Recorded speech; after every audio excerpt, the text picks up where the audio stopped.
You just heard the Rolling Stones with Sympathy for the Devil here on 88.1 FM WVYC, and good afternoon, everybody. This is the voice of your college, and my name is Keelan Tollinger, your host for the next full hour. Thanks for tuning into this show on Friday, October 19th. It's the first show after fall break, and I've been telling everybody I feel like I already want another one because it passed by so quickly. I celebrated my belated birthday and scored plenty of adult gifts that matter. A Brita filtered water pitcher, a tie, money, and candy. That is solid adulting. As for anything changing on campus, while most of the students were away, the Starbucks in the Humanities building is being built.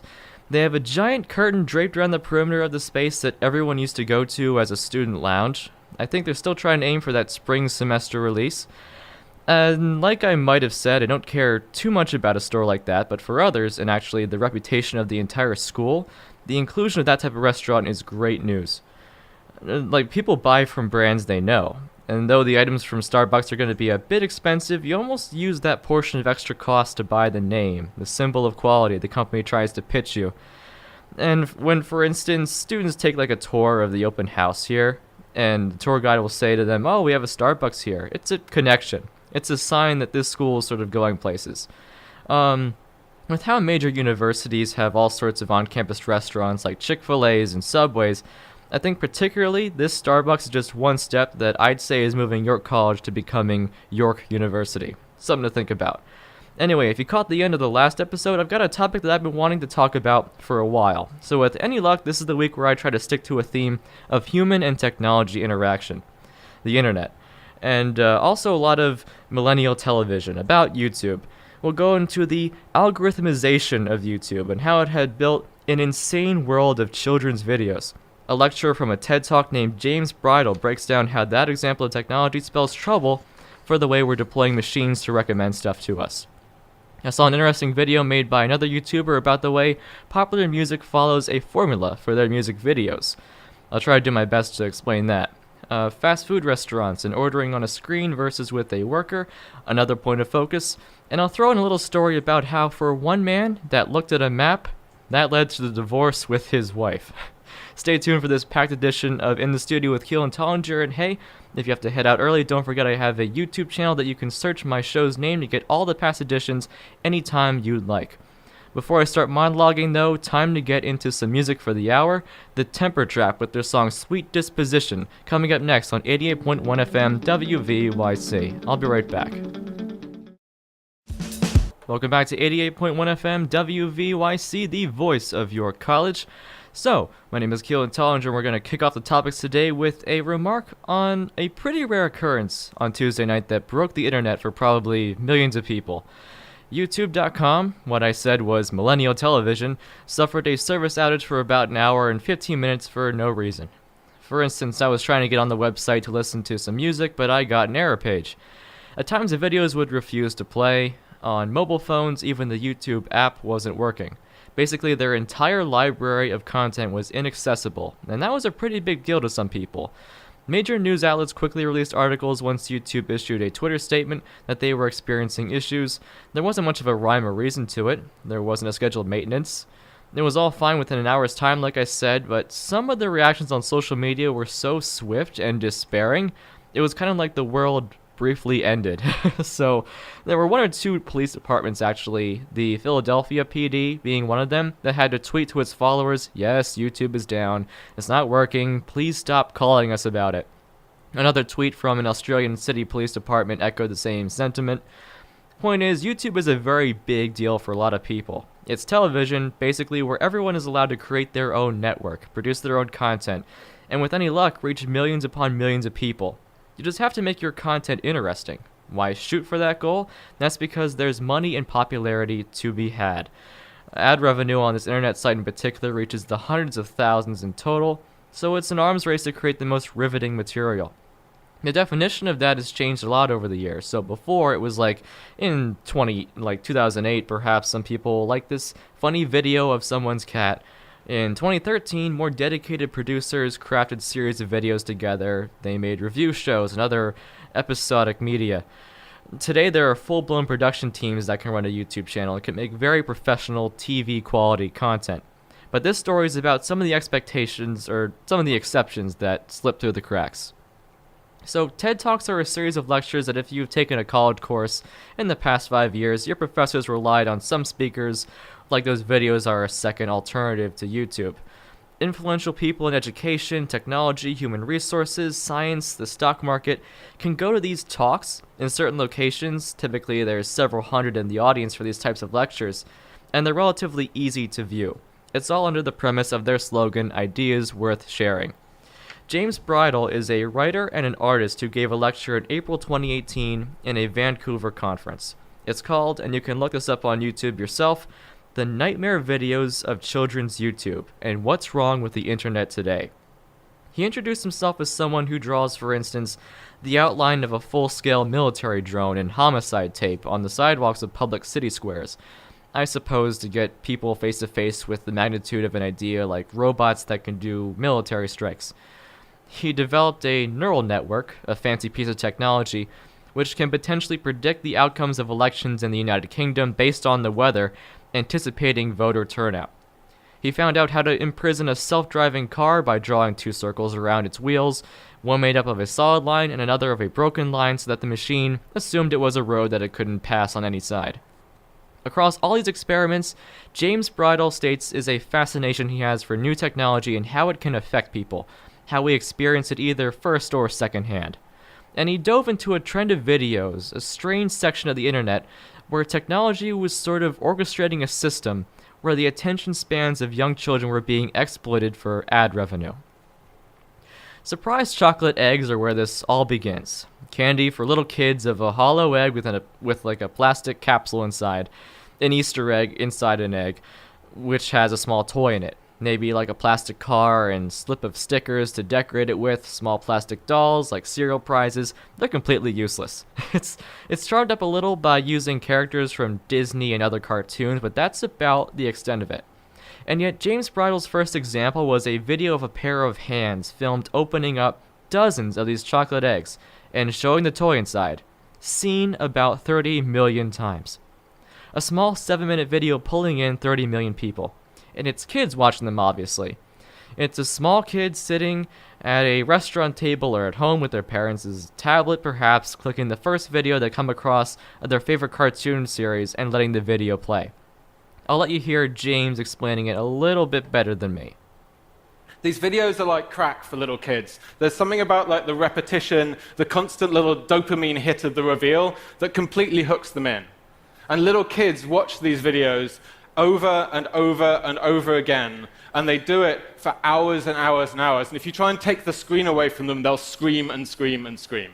And if you don't believe me, and I've already seen people in the audience nodding, if you don't believe me, find someone with small children and ask them, and they'll know about the surprise egg videos. So that's one field of videos known to waste an immeasurable amount of time for children. YouTube themselves apparently estimates 10 million of these videos on its website that contain some form of the phrase surprise egg in the title. So many different combinations of cartoons, candy manufacturers, holidays when they release special editions, of multiple people doing the same thing millions of times. And for one thing, I kind of relate to the fact that these videos are a thing. Sort of a simulation of kids playing the lottery, seeing what other people have in their surprise eggs. My sister and I, every trip we used to make with our mom to Kmart years ago, we'd get a Nestle Wonder Ball. In the early 2000s, there was Disney, of course, and Pokemon, Scooby-Doo, SpongeBob. These prizes are these hard pieces of candy shaped like characters that evidently my younger self enjoyed cracking open and finding.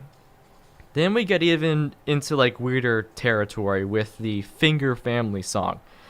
Like, with the eggs, James Bridle found millions of these things. People ranging from kids to adults filming their hands and singing this. It makes me cringe to even explain it, like this nursery rhyme sort of song. Like, where your thumb is, father finger, where are you? Here I am, how do you do? And then it moves to mother, brother, sister, and baby finger singing the same tune. And with finger puppets, for instance, it gets semi-watchable if you, for instance, like superimpose the face of a cartoon character on a computer-generated cartoon hand. You have an infinite formula to create Finger Family videos to this one song with the same lyrics. Thomas the Tank, the Lion King, any collection of 5 characters can be sort of programmed to serve as these finger entities. And the popularity of these for kids is the education potential, I suppose. Each finger having a different color, and one pops out and a voice says, red, yada yada yada yada. The tune basically recycles and burns itself into a child's brain. Now, the unfortunate thing about these videos is that the combinations, because they're computer generated most times, have even weirder setups where producers take even more liberties to spice things up, make things interesting. You have anywhere from professional teams of animators to third-rate animators in some foreign country to people making them out of any leftover elements they have, like pre-programmed movements and copy and pasted storyboards. The Simpsons Finger Family versus Godzilla. Like, I kid you not, some very weird and unorthodox, leaning into Uncanny Valley kind of material. James put it simply that for adults to see how poor quality some of these bootleg, cobbled together kinds of songs can be, quote, the crazier and crazier you start to feel that you might be. And still, for kids, these videos attract millions of views. So ad revenue and exposure again. That's the goal of all of this. To, again, quote James's lecture, people hacking the brains of small children to sit them in front of a screen long enough for a commercial to play. And there are some YouTube channels out there that try to attempt exactly that. They go so far as to rip actual children's shows and publish them to YouTube. And if enough viewers find these stolen shows, they could be hundreds of dollars in store for these creators, who, as far as we know, could be a bot, taking and reposting things automatically, trying to get around the similarly computerized, automated police on YouTube that scan for copyrighted material and try to remove them. It's a war being carried out under the radar over attention spans. So for instance, when you read these meaningless video titles, like 80 Surprise Eggs, Kinder Surprise, Mickey Mouse, Disney, Pixar, Cars 2, or 6 Incredibles 2, Play-Doh, Surprise Eggs toys with Baby Jack Jack, or Learn Colors with the Simpsons Finger Family versus Tom and Jerry. Like, I'm not kidding with how crazy and nonsensical these videos can be presented. These phrases aren't trying to make sense to adults, to typical human beings. It's trying to get the attention of machines, of YouTube's recommendation system, which, like Google, is trying to match up the most relevant content to what you're searching for. If you jumble enough terms together, wallpaper the video with an interesting thumbnail, it's the first step to lassoing in the viewer from what this Google service, this algorithm, is trying to serve to you. It's not a person making these suggestions, not a person weeding out what's the most suitable content. It's a program that not even the people who invented it know how it works. Tom Scott is another YouTuber who makes some fairly educational content for adults, and tried to explain the process in a video titled Why the YouTube Algorithm Will Always Be a Mystery.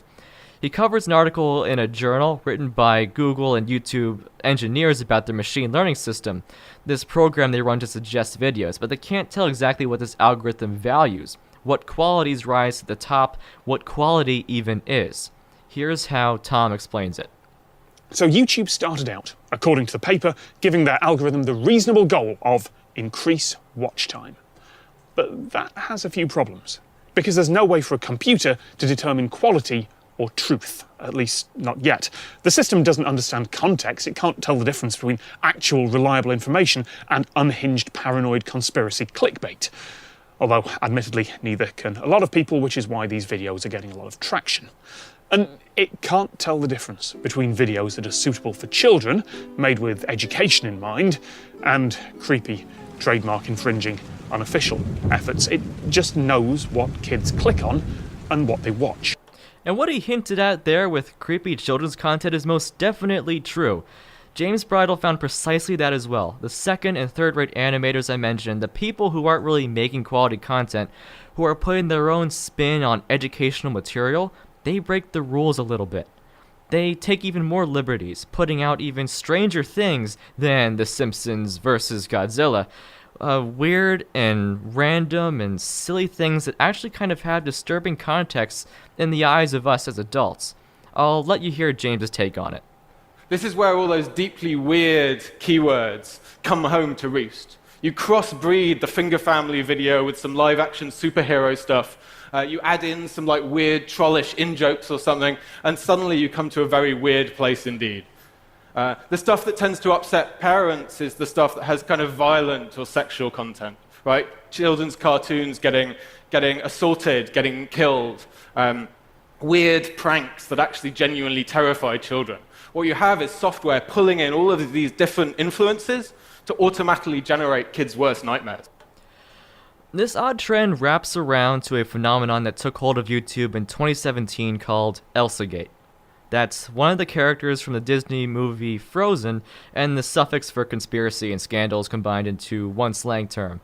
This describes either live-action videos or sloppy digital animations featuring popular characters from media and a bunch of absolutely nonsense, sometimes dangerous, but ultimately upsetting activities. Disney's Elsa cuts off her tongue with scissors. Spider-Man gets buried in sand and gets dumped on by a giant baby. I mean, I cannot make some of these examples up. They're real, or they used to be before YouTube took notice and at least started cracking down on those, realizing their harm and pulling them offline. These titles were outrageous, so your curiosity has to check to see if it's real, and maybe it'd just be a lie, but there were instances where, with the power of digital animation, these nightmarish situations would play out with any number of cartoon characters. You had real adults in costume, like one playing Batman and the other, like the Joker, pretending to be playing out a kidnapping, like one low-budget actor throwing the other into the trunk of a car, arms bound, mouth covered in tape, and sometimes even child actors would be involved, like the sons and daughters of these parents manufacturing these videos to take advantage of these trends and trying to set up figures in these videos that would relate to their younger audiences. I can't even begin to put it kindly, like, into words, how messy of a situation this was, in the face of getting viewers. The most unfortunate thing about it is how James puts it. There are people trapped within these systems, following how this algorithm is supposed to function, acting silly and stupid to appease the millions of children's voices screaming to them. People act like machines. With these Elsagate videos, at least, YouTube seriously examined its policy for the use of children in any capacity in all their content last year, and removed thousands of infringing videos. The majority of the safer, mindless, less exciting stuff like surprise eggs and finger families mostly survive today. If you, for instance, use YouTube's autoplay feature that still exists today, which goes automatically from the end of one video to the start of another, to a suggestion which the algorithm thinks would be best, that show can lead you down very dark paths. And the little kid with his tablet is letting YouTube run and basically throw the die for them. They can't decide where they want to go next. They don't even know where the pause button is. And this is the culmination of all the problems that James Bridle encountered. Strange videos with strange creators being delivered by a strange process. There's literally no getting to the bottom of this stuff. Where is it supposed to end, basically? Now, there is some hope. Slight glimmers of hope. And since I've talked so long at length, I'm going to take a quick break in the action and let you know the potential solutions in a little bit. I'll be back in 5 minutes after a new song from 21 Pilots titled Chlorine. You're listening to 88.1 FM, the voice of your college here on WVYC.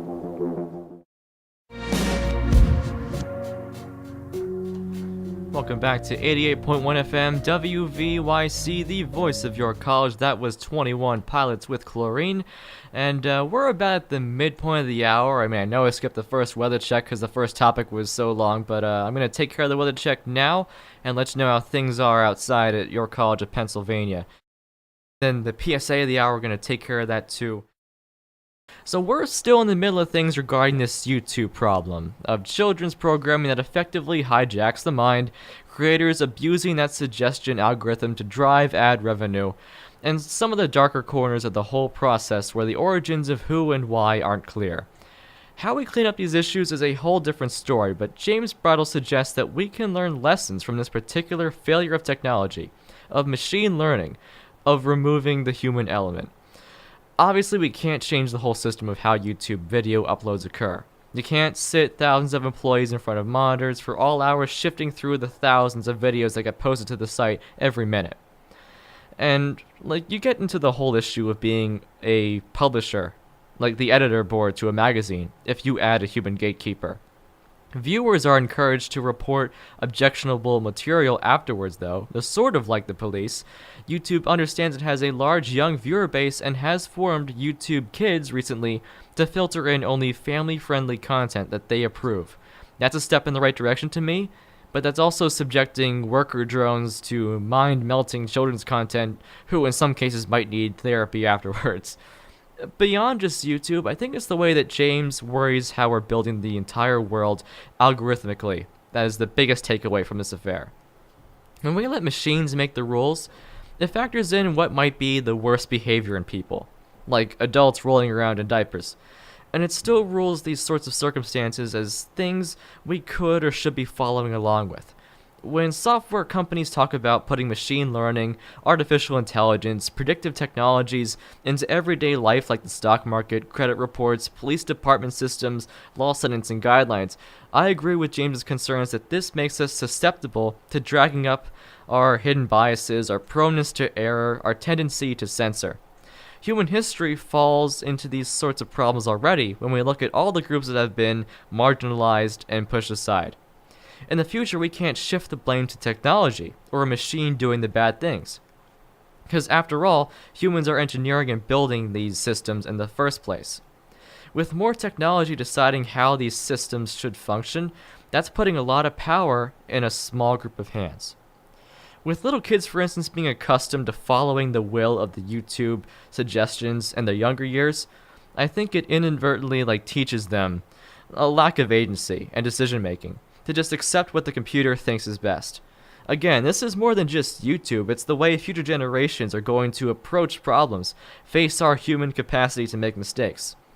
Because if we're just going to say it's the machine's fault, then we lose our accountability in problem solving. We dull the mind. What I want to clear up as the end result to all this is that James Bridle wasn't saying technology is inherently bad, that we should do away with all of it. But I think his whole lecture was that we need to pay attention to what our failures are saying to us as a society when they leave out groups or drag somebody down the wrong path. I'm going to leave it to him to finally close out this topic because I think he does it best. Technology has this extraordinary capacity to both kind of instantiate and continue all of our kind of most extraordinary and often hidden kind of desires and biases and encoding them into the world, but it also writes them down so that we can see them, right? So that we can't pretend they don't exist anymore. We need to stop thinking about technology as a solution to all of our problems, but think of it as a guide to what those problems actually are, so we can start thinking about them properly and start to address them. Thank you very much. So who's going to be responsible for keeping all the machines ethical? It's got to be us, beyond just the programmers and engineers, supposedly. Collectively, we need to be talking about how to be inclusive and smart with our digital technology during the process it's developed and put those ideals in before and afterwards, examining the results of its implementation. So anyway, the complexities of people and technology like this were so fascinating for me to learn about. I hope you came away with a few things to learn and hopefully forget some of the ugly parts you imagined. Definitely check out the whole TED Talk lecture by James Bridle, and thanks to Tom Scott for the supplementary information, but you're going to hear a little more about him in particular in just a few minutes. We're still diving into technology and people, predictions, and interactions on this hour of In the Studio. Let's get another song for the hour in. Greta Van Fleet is an American quartet channeling the greats of 80s rock and released their debut album, Anthem of the Peaceful Army, today, in fact. Take a listen to one of the tracks. It's You're the One. You are listening to the voice of your college on 88.1 FM WVYC, and I'll return shortly. Welcome back to 88.1 FM WVYC, the voice of your college. So, let's revisit YouTube for a little bit and find something more lighthearted to talk about. You just heard Greta Van Fleet with You're the One. And so next, this combination of education and entertainment content from a YouTuber named Tom Scott is what I want to give a shout out to next. He's sort of been a pioneer in teaching ordinary people like you and me a lot about geeky stuff. Computer programming and bugs, how language works, interesting cities in the United Kingdom and the United States, in a series called Amazing Places, tons of historic attractions and small events and facts that are under the radar, like one video titled, "The World is Slowly Running Out of Sand," in his series Things You Might Not Know. He's a definition of you learn something new every day, except he only uploads videos typically on a Monday. But he's a neat dude, he's British, so by his accent you always believe what he's talking about, and he sort of made a recent tongue-in-cheek, sort of sarcastic, educational video about how modern music videos today are filmed. It's literally titled, If Educational Videos Were Filmed Like Music Videos, if you want to go and check it out at some point. But I'll break down some of the interesting points he makes, because I don't know if Tom gathered a production team, someone who knows some movie magic, a disgruntled video director or something, because he tasked himself with dissecting all the editing tricks that people behind the scenes do, and explaining what those tricks are aloud in a dry voiceover, and actually acting out a music video between all the gimmicks. So many of these really typical music videos these days like to start with an opening shot that's kind of difficult to explain how the person got there. So Tom, for instance, is right away inside a swimming pool, moving in super slow motion, wearing a tuxedo. It's the way the audience initially gets hooked and interested into what the heck is going on. Another apparent trope he explains right away is that music videos have this strange, uncanny quality to the footage that happens when directors intentionally film at 30 frames per second, but play things back at only 24 frames per second. Then they start intentionally abusing cutaways where the scenes flash and change a couple times every second or so with no rhyme or reason between them. Slow motion cuts of Tom, to be specific, like putting the jacket on to his tuxedo, getting a bucket of dice poured on his face, looking contemplative off into the distance, all in this very dramatic snail's pace speed just because it looks cool. Then dancers are being filmed doing a routine behind Tom and they're moving super fast. And that's because the footage is being played quicker than normal, rather than say the dancers are just superhuman. And you might assume that all of Tom's words would be distorted from having that playback go by so quickly, but instead he's actually doing a voiceover in a studio and filmed himself in front of these lightning fast dancers while he lip syncs at a slower speed. If this sounds confusing so far, it's kind of supposed to be, I guess. Like all these music video tropes or stereotypes are these manipulated, clever shortcuts. They like play with your mind and simultaneously appear funny. It's like you figured out how the magic trick works. The footage they shoot of Tom inside a studio talking into a mic, doing his voiceover, is really just him lip syncing normally, and his voice is coming from an even different time and location entirely. He's dubbing over a scene of him where he's pretending to dub over a scene. And he holds up a microphone cable in this studio to show it's not plugged in, and proves it. There's some neat things to learn than one British guy looking like he's smarter than everyone else. Instead of a wind machine to blow someone's hair around, they use a leaf blower to the same effect, and then return it to the store afterward. Now, one typical thing of the music and recording industry today is to try and add some extra footage or story or scenes of dialogue where the song in particular is not being played. Maybe it's just background noise of birds chirping or cars going by, because having that in a music video actually discourages thieves from downloading the video and using it as an alternative to the actual music. No one wants to hear 10 seconds of diegetic sound in the middle of a song. So even the audio producers like to mess with people a little bit. By the end of the music video, it's finally of Tom standing at the edge of a pool in his tuxedo after exiting the party, and the shot at the beginning of him finally makes a bit of sense. That to the viewers there's some repeating process, a story coming full circle, even if there's no real explanation behind it. The fans can theorize what it all means, why the cycle repeats. Is it a cry from the artist for help? I hope that in the end I did an okay job explaining all this odd stuff in the video, because really you can go and check it out, the actual one, in case you need to see for yourself.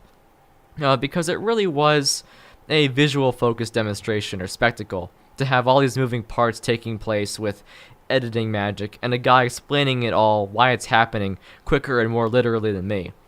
I think outside of a small independent sarcastic creation like that, it goes to show the kind of formulaic production that goes into the video industry. We already know, for instance, of all the complaints regarding the music industry that, the chords of this big hit, and this one are all the same, the hook's the chorus, it follows the same pattern. And all the little tricks and tropes that are present in the video production too, where the dancers are intentionally sped up, or they're zoomed into their body in slow-mo to emphasize their attractiveness, or whenever the singer's lip sync is mistimed or doesn't match, the post-production team can just go to a cut of a shot of random footage, and the viewer doesn't know any better. I can at least appreciate this YouTuber, Tom Scott's, way of shedding light on things we don't particularly know about. That there are things that the big industry people do very subtly that if you're a small creator, you can learn to utilize doing the same things in practice. I think in this circumstance, how technology is relied on for modifying the heck out of raw footage, of jumping between shots here and there, slowing down, speeding up, reordering things, trying to get us all to believe things are happening in a sequence when they're obviously not in real time. I mean, you can argue if that's lazy or genius either way. Anyway, there's a little more time to go over some stuff, and because we're trying to fit this all in 1 hour, I'm going to take a quick break and go into a little commercial. So you're listening to 88.1 FM, and I will be right back. Crash landings. Horrible segues.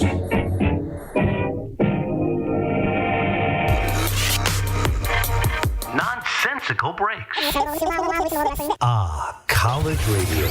Join the fun on air at WVYC 88.1 FM or online at WVYC.radio with the TuneIn app for Android and Apple devices. Alright, welcome back. My name is Keelan Tollinger, and you're in the studio with me for about 15 minutes more.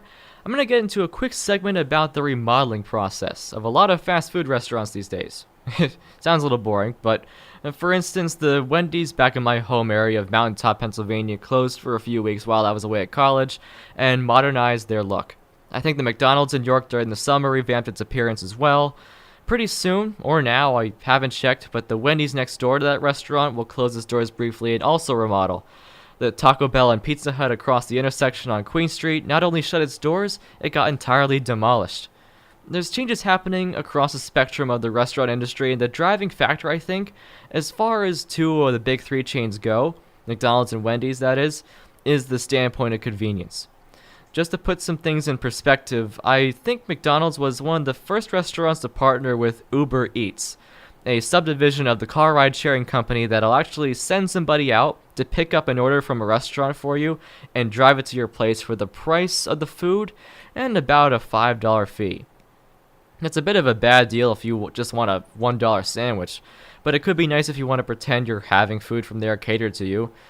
So that delivery food service has been rolled out in America now since about spring or so. They advertised it a bunch during the World Cup, and demand has spread to the United Kingdom for it. They also have a McDonald's smartphone app that lets you build and submit an order online, and when you stop in, it's like carrying out a pizza. The food is paid for based on the card information you submit through your mobile phone, and all you have to do is walk out the door with it. On some weekends, I'll open the Domino's Pizza app and do the same thing, either order delivery or carry out without waiting for a worker to come to the line. I just press buttons on my phone. Now, Wendy's has done moves to replicate both of these innovations. Their smartphone app with mobile orders was finalized, or at least advertised to everybody, in the past few months. If you order anything off their menu online through the phone, you can also get a free Dave's single cheeseburger thrown in. So, I mean, once again, if you want to place an order ahead and have it handed off to you when you arrive, that's not a bad deal. That's convenient. They also made television commercials about a food delivery service of theirs as well. But to compete, I think they're partnered up with DoorDash. Anyway, they've implemented the same systems, and it seems these restaurants will follow each other into the modern day, trying to reach consumers in places where it's most convenient for them. Now, the physical restaurants themselves, the actual remodels these places have done, so the York City McDonald's now has 4 electronic kiosks, like a giant iPad with all the menu options loaded in, kind of like smartphone ordering. When I went there before my drive home to break, I was actually kind of surprised to be led to one, like by a worker, instead of going up to a register. I had, for instance, the exact thing I wanted to order in my head, an artisan sandwich with a medium fry and drink, but rather than say that and a medium combo, I was encouraged to try out the kiosk ordering. There was a very helpful woman that knew how to navigate the menu quick, and basically just said, she knew where the burgers and the fries and the soft drink exactly were, but I still felt sort of taken out of place a little bit, because I do see an open register at the front counter, not to mention a huge electronic menu on the wall that flips between all these featured items fine enough. It's almost like the cashiers are partially responsible for getting customers used to the modern era. I'm at least accustomed to touchscreen interfaces, but for older customers, I'd expect them to be served the traditional way. And I mean, I put my debit card into the machine like I was paying at a gas station pump. Then I'm free to get a table stand with a number on it, and then go get my empty cup, the napkins, the ketchup, and I can sit there and wait, and eventually a smiling worker will come over with the tray and hand me my food. In the end, it's still nice service, but I am a little split on whether this should be the standard for everywhere. Like, this is the future. I mean, humans still come and help you and hand you your food, but you can enter the place and find your seat without interacting with anybody. To have to scroll through menus and go hunting for what you want in a catalog, it does take more time than just speaking with someone at a register. The biggest plus I imagine there is to this is when the lines are backed up and you can have 2 groups ordering at the standard registers and have 4 separate orders being taken just behind them to move everything along. That works. But even for me as a digital native, I get that strange sense of being disconnected from the people meant to do their jobs in that particular place if I'm going to be ordering through a touchscreen. Now, when I was driving back home to the college after break, for instance, I stopped at the remodels Wendy's in Mountaintop, and they have the same system of 2 registers and 2 kiosks. And as I was ordering my food, I mean, I was waiting in line. There was a group of 3 of us still waiting. And I mean, the person at the register said you could go around the front and get your order in now. I still waited. And by the time I was done speaking aloud my order, I mean, it got done in about the same time. So it's just like, you have a preference, basically, that you have. And I mean, that could shift over time. I mean, even those of you who do like kiosks or drive-thrus or mobile phone ordering, just like you have those options. And even those few who might rely on these phone orderings ahead and stuff like that, getting it delivered, you can at least respect those options. And as the years go by, I wonder how that preference is going to change. If, for instance, a family sit-down diner, a traditional one's going to be replaced over the years by newer generations that would rather order their food faster. And these family diners won't even think about creating a smartphone app. So just some food for thought in this modern day and age about where the industry is going. We've reached about the 3:50 mark here on this hour of the show, so I'm going to take a final break and return in a short bit to close out the hour. Coming up next on 88.1 FM, it's, give me a second with this pronunciation here, joie de vivre.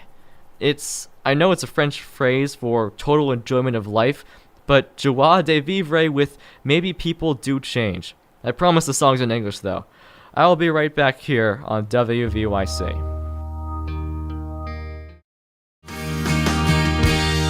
Welcome back to 88.1 FM WVYC, the voice of your college, joie de vivre with maybe people do change.